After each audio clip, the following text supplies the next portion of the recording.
Alright guys, Tom here, and welcome to a new video, and this of course is my pay-per-view review video. Now a lot of people do actually enjoy the review videos I do, so remember to hit that subscribe button in the top left hand corner. I sadly still have a cold, so yeah, sorry about that. I do kind of sound slightly nasally, but I can't really do a lot about that. But I really wanted to do this review video, so if you haven't watched Money in the Bank yet, or you don't plan on watching Money in the Bank yet, then you might enjoy this video. You might also enjoy my results video, but I don't want to spoil anything, so if you don't want to know who won, then just click off the video now. Maybe leave a like if you go, but just don't watch this video if you don't want to find out the results, because I don't want to spoil it for you. And also, if you've clicked on this video thinking it's the full show, don't dislike or comment saying this isn't the full show, because it's obviously not the full show when it says review in the thumbnail and title. So the first match, or well, Money in the Bank, was in Philadelphia, and it was actually, I thought it was kind of a disappointing pay-per-view. I mean, I thought the two Money in the Bank matches made the pay-per-view. If they were on the pay-per-view, it just wouldn't have been a good pay-per-view at all. Probably one of the worst pay-per-views of the year so far. I thought the two Money in the Bank matches made this pay-per-view good. If they weren't here, it would have been very bad. Some matches were very boring. Some matches were very predictable as well. And I just thought that the two Money in the Bank matches made this pay-per-view. There's been a lot of mixed reaction on Twitter and on YouTube, etc., with people saying mixed opinions really of how they thought Money in the Bank was, how they thought it went, and their overall opinion on the show. And a lot of people have been saying that they actually really like the show, and I wasn't actually that much of a fan of the show. But we'll start off with the first match, which was actually on the Kickoff show, or some people still call it the pre-show. Now this was the Usos versus the tag team champions Roman Reigns and Seth Rollins. Now I said in my predictions videos, I was kind of slightly disappointed that this match was on the Kickoff show, because it was one of the best built matches on the whole pay-per-view. Yet this match was pushed on the pre-show.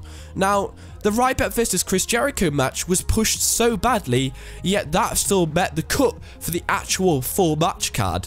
But this match was built so well, they decided to put it on the Kickoff show, and it did not disappoint whatsoever. It was absolutely brilliant. I loved it the whole way. Well, that's actually kind of a lie. I did kind of think the first 5 minutes of the match were quite poor. Now, I'm not particularly sure why they have adverts in the middle of the pre-show matches, but I'm not really going to complain, because this pre-show was the first pre-show where we weren't spammed with ridiculous amounts of promos for each match, which was going to be on the actual pay-per-view.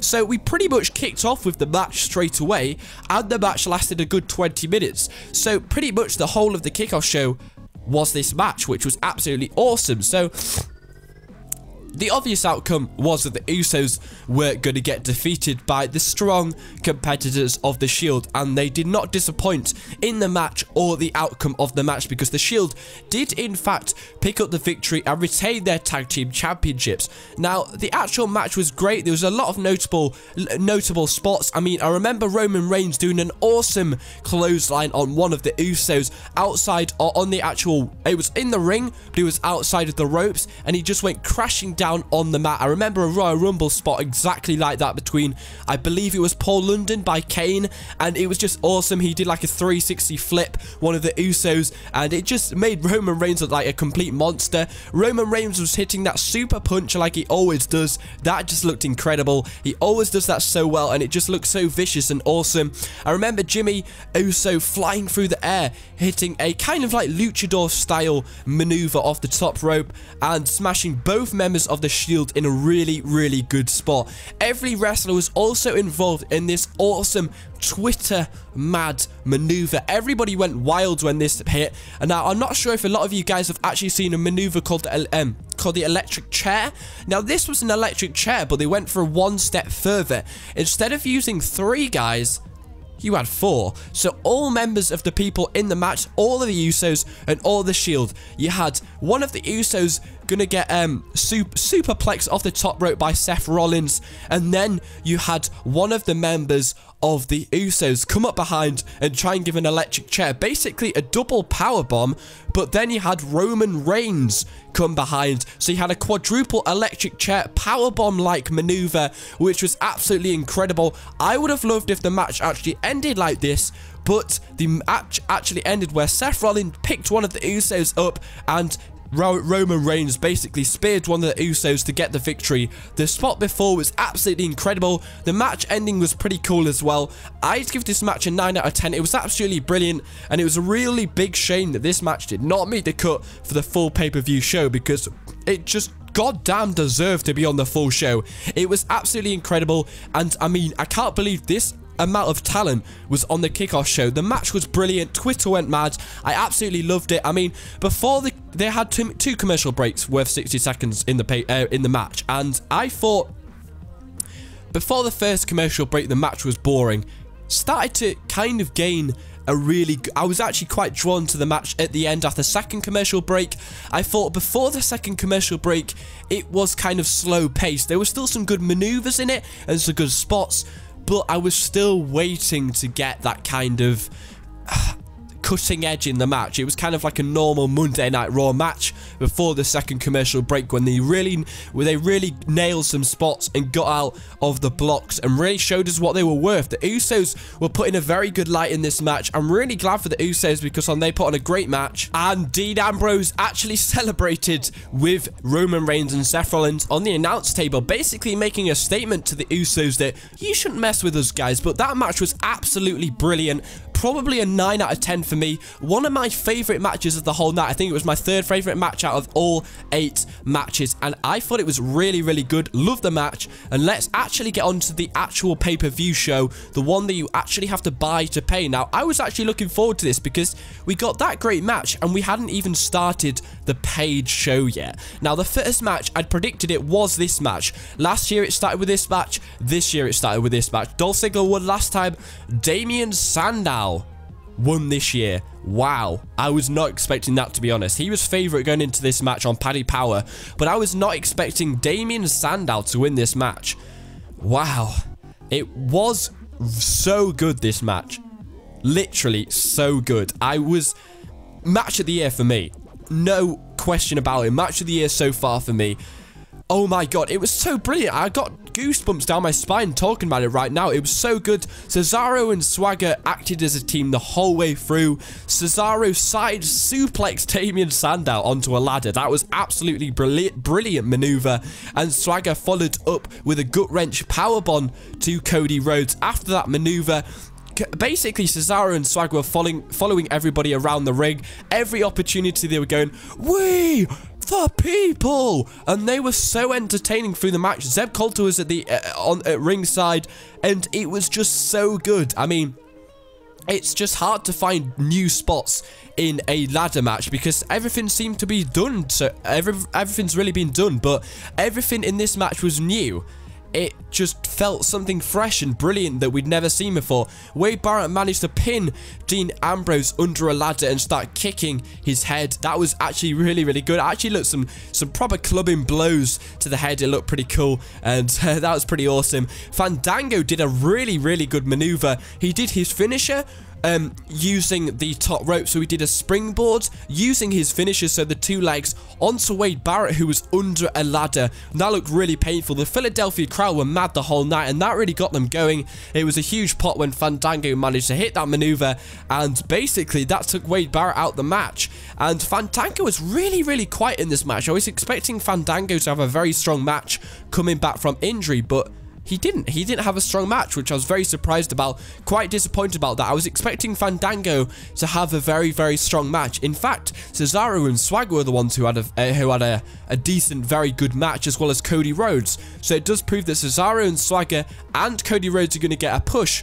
Disappointed that Fandango didn't get the push, because I was expecting, since he's come back from injury, to really shine in this match, and didn't happen. So the best maneuver of the night was when Cesaro stood on Swagger, and Cesaro was trying to reach for the briefcase. Obviously, he wasn't going to get it. Cody Rhodes went for the springboard when they did this, dropped Jack Swagger. Both men fell to the floor. That was a really, really good maneuver. Now, another great spot was when Cesaro and Swagger were holding up a ladder at each end, and basically Dean Ambrose managed to climb on the ladder to get out of the way, and it was so good. And then Dean Ambrose basically what did he do? I can't remember what I was going to say. Dean Ambrose basically windmilled the ladder, took out 3 guys in the middle of the ring. That was great as well. I believe it was somebody who was at the top of the ladder. I can't really remember who it was. And so basically, oh yeah, I remember now. The Shield got involved. Yeah, the Shield got involved. They came out. That was very, very strange. So we basically got a battle between all the tag teams. So you had the Rhodes Scholars battling it out. You had the Shield battling it out. And you had Jack Swagger and Antonio Cesaro battling it out, all at the side of the ring. And then somebody was at the top of the ladder. I can't remember who it was. I think it might have been Dean Ambrose. Basically, he got shoved off the top of the ladder onto everybody who was there. It was just such a great maneuver. I'm trying to find it now on WWE.com, but it was so good. I'm trying to remember who it was. I just can't remember who it was, but it was just an amazing maneuver where basically everybody was taken out, and it was just so original and brilliant maneuver, and they just deserve so much prop for that. It was just so good, and I just loved it. The match was just filled with so many random spots like that, which we'd never seen before. And I'm just looking at it now, just trying to figure out who was the person who got shoved off. Yes, it was Dean Ambrose who got shoved off because the Shield were fighting with Jack Swagger and Antonio Cesaro. And then the Usos came in and they got a huge pop, actually. That was quite surprising. Pretty much the whole crowd was behind this match because they were all heels. Philadelphia cheers the heels because pretty much all the heels are great talents. And the only people who didn't get a huge pop was, I would probably say, Fandango. I mean, the whole crowd was going, "We, the people," getting behind everybody. Dean Ambrose got tossed off the ladder. That got amazing pop onto like 6 guys. So good. And then guess what? Cody Rhodes was left in the middle of the ring, climbing the ladder. I thought it was his time. He was bleeding on the head. And then Damien Sandow managed to get Cody Rhodes off the ladder, climb the ladder, and win. I didn't realize that Damien Sandow had took Cody Rhodes off straight away. It kind of sounds weird, but I was like, 2 seconds out, I was realized, like, that's his tag team partner. The reaction wasn't great by the crowd, surprisingly, because they were great all night. But Cody Rhodes was pushed off and Damien Sandow won the Money in the Bank. Kind of surprised that happened, really. It kind of looks like they were going to go for an angle between Cody Rhodes and Damien Sandow versus the Rhodes Scholars. But now it doesn't look like they're going to go for a Damien Sandow versus Cody Rhodes match at SummerSlam. I don't really know why they were teasing the Antonio Cesaro and Jack Swagger versus the Rhodes Scholars match if they were going to make Damien Sandow win. So we're interested to see what they go with this angle. For this match, I give it a 9 out of 10. It was absolutely brilliant. It was a great match. Loved it. It showed some great talent. It just proves the bright future that WWE has. Loved it the whole way. Deserved a lot better than what it got. I mean, I just think that deserved to be the main event. I'm kind of being stupid there, but it was so good, and they just really need to get, a lot of people need to recognize these guys are your future, and these guys put on such a good match. It was brilliant. The next match was Curtis Axel, who came out to a huge pot with Paul Heyman against The Miz, who didn't get the crowd did not care about The Miz. Now, The Miz, basically, when the referee was distracted, The Miz clapped and went down, and it looked like Paul Heyman had punched him. But the referee basically banned Paul Heyman, told him to go away, and basically Paul Heyman was banned, and it was basically Curtis Axel versus Miz without Paul Heyman for the rest of the match, and it just proved Curtis Axel can get the job done without Paul Heyman. Now, throughout this match, Paul Heyman was basically the man. The camera was all on Paul Heyman.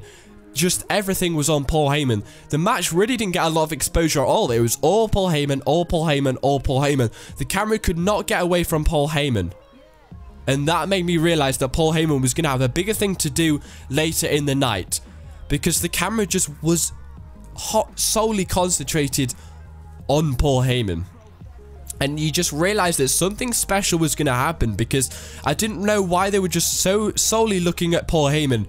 Curtis Axel got the victory in an okay match. I thought at this match, the pay-per-view started to kind of go downhill. For this match, I give it a 7 out of 10. Glad Curtis Axel won, and hopefully they don't carry on with a Miz feud, because The Miz just doesn't deserve to get a title shot. I do believe Daniel Bryan will face Curtis Axel at SummerSlam for his championship, because Curtis Axel has something to do with the main event later in the night. Kind of getting out of breath here, but the next match was AJ Lee versus Caitlyn. I predicted Caitlyn was going to win this match, so that I'll just have a sip of water because I'm actually getting out of breath here.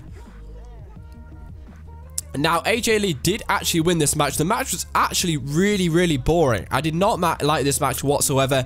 Unlike the Payback match, there was no real good spots at all. Literally, no good spots at all. I mean, best match spot of the night was when AJ Lee got tossed off the top rope, but landed right in the waiting arm of Big E Langston, who basically puts her back in the ring. That was pretty much it. Dolph Ziggler obviously wasn't out at the ring. We later find out why. Well, we don't find out why, but basically the breakup of AJ Lee and Dolph Ziggler. But this match was kind of boring. I was expecting Caitlyn to win this match so that you could carry on the feud, carry on the breakup between Dolph Ziggler and AJ Lee, but they decided to go with a different angle later in the night for this. AJ Lee basically managed to make Caitlyn tap out with the Black Widow. Pretty awful match, really. Worst match of the night, I'd probably go with. 6 out of 10, 5 out of 10. Really, really poor match, and the crowd just really didn't care. AJ Lee got a huge pop. Caitlyn didn't get a pop at all. She managed to hit the spear, but she landed on her arm, and then pretty much AJ Lee managed to get the submission maneuver. Now, at this point, I went to get a coffee because I was kind of disappointed in that match and really needed to get out of that room because it was really boring. Now, the next match did not disappoint, to be honest. It was Chris Jericho versus Ryback. And the match was actually really, really good. I actually quite liked it. Now, it's obvious Chris Jericho brings out the best of everybody. We know that.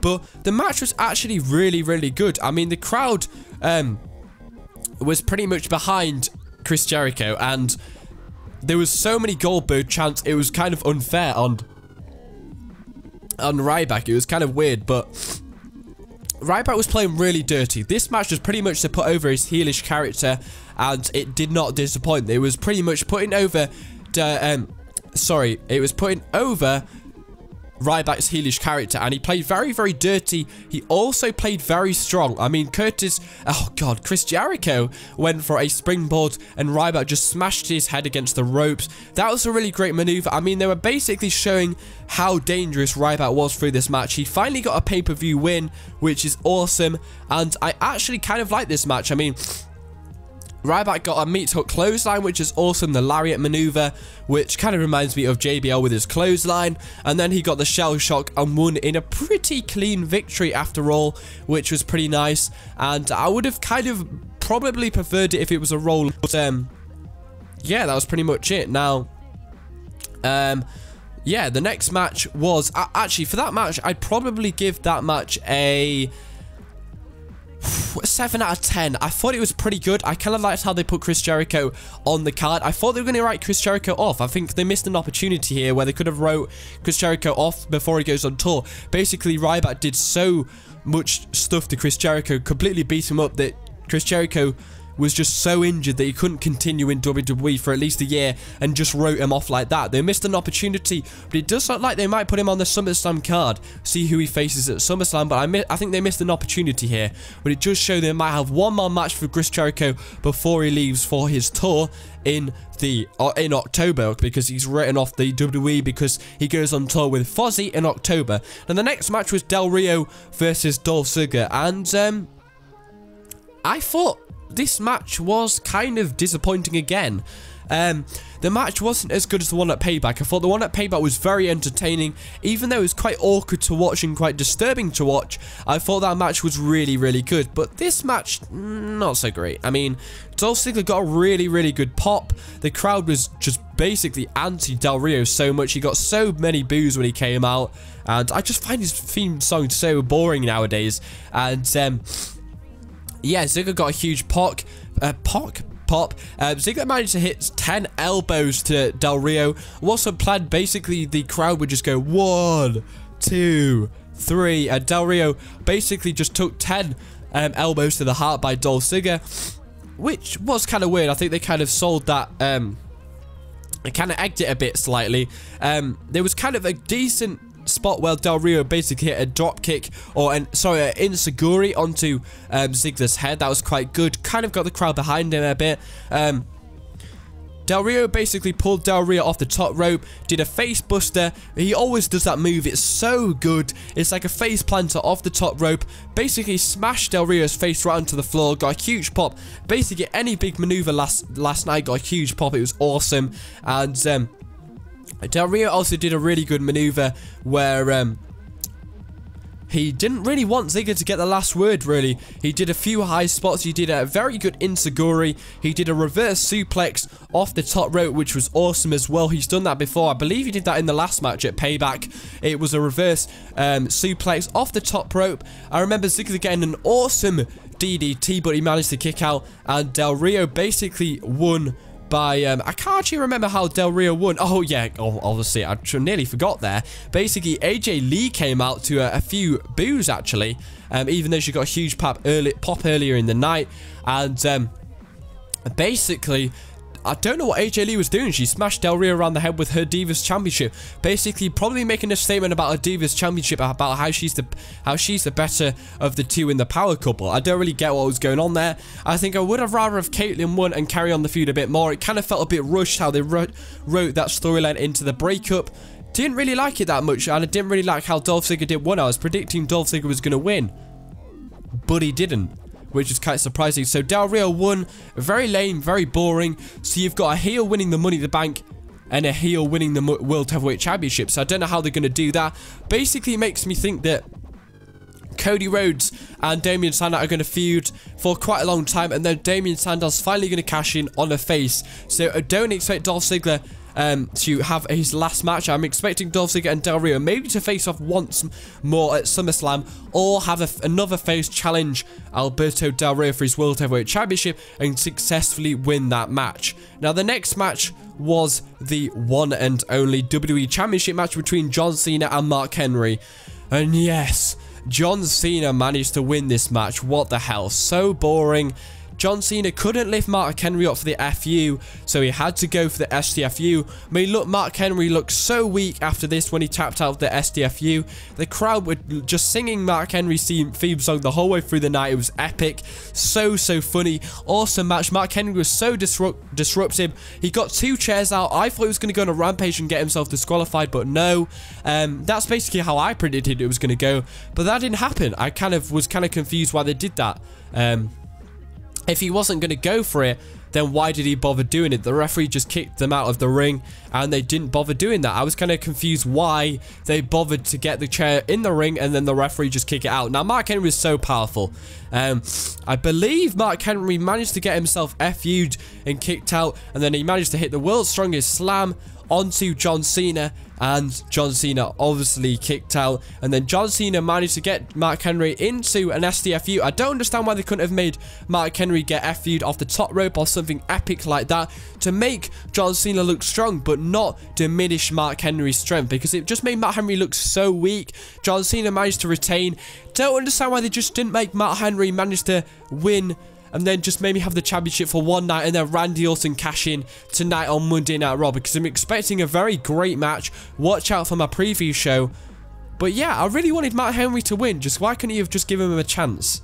I was really disappointed they couldn't have given him a chance. But the last match was the main event All-Stars match.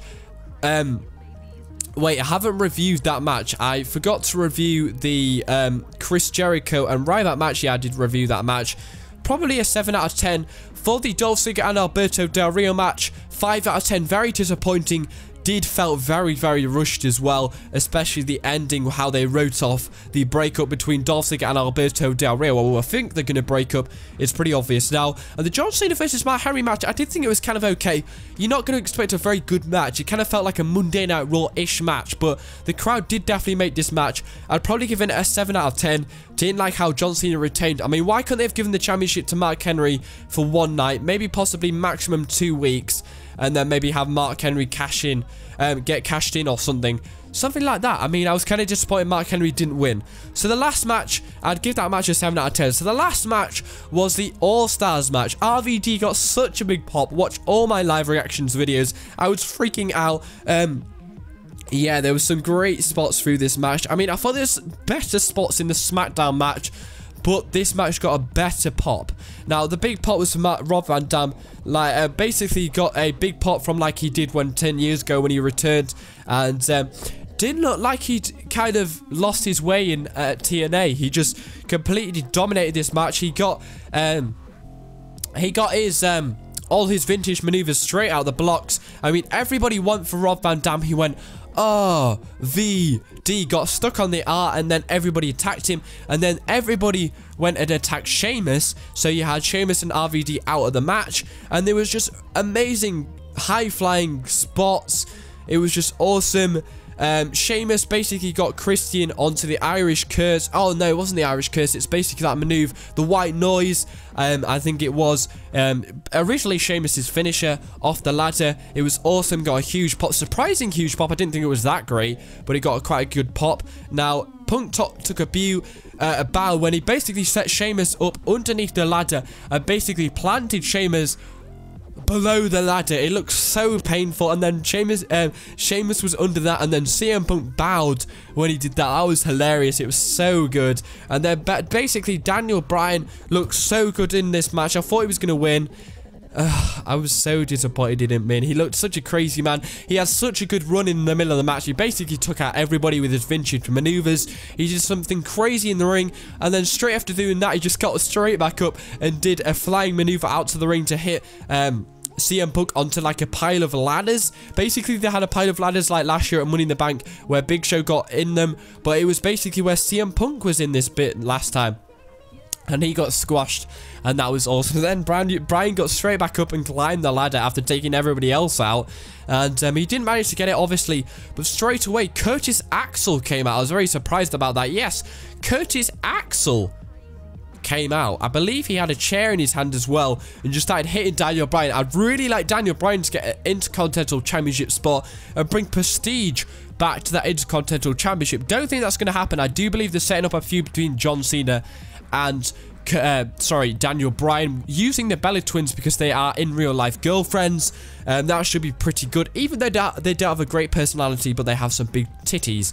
But it should be great. And yeah, I was surprised Curtis Axel attacked Daniel Bryan. I wonder what he's doing. It probably says what he did on Monday Night Raw. Curtis Axel maybe making a statement. Did Paul Heyman make him do it? I'm not sure. And then as soon as Curtis Axel did that, Paul Heyman came out and then basically had a go at him. CM Punk gave a GTS to Curtis Axel. CM Punk got in the ring, climbed the ladder, and then Paul Heyman smashed him around the head with the ladder a few times. He was bleeding off the top of the head and on the skull, just full red in the face with blood. It was awesome. It was so good. Disappointed CM Punk didn't win. I thought Brock Lesnar was going to come out. He didn't come out. There was such good maneuvers in this match. It was so good.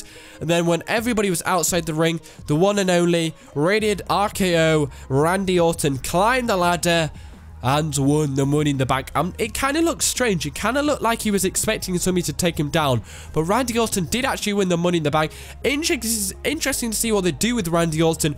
Don't expect him to cash in straight away. Or could he? He needs to make a heel turn first for him to cash in on John Cena, because John Cena's a face. Thanks for watching. This was a great match. Apart from that, the show was pretty boring. I thought the match was quite poor. This match was a 9 out of 10. I really liked how this kind of left everything open for Money in the Bank. Was he expecting a Wyatt family to get involved in this pay-per-view, but they didn't. And yeah, apart from that, the show was pretty boring. Apart from the 2 Money in the Bank matches, pretty boring show. Yeah, pretty much leaves it open for tonight on Monday Night Raw. For this match, 9 out of 10. Interested to see what Randy Orton's going to do. What's he going to say tonight?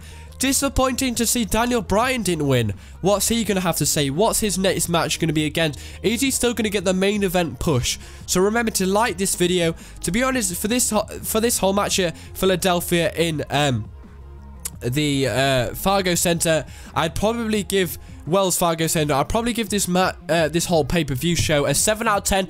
If the 2 Money in the Bank matches weren't there, I'd probably give it a 5 out of 10. I thought it was pretty poor. Some of the matches, I felt myself falling asleep at times, and was quite disappointed in some of the matches, especially the Miz and Curtis Axel match. It was quite disappointing.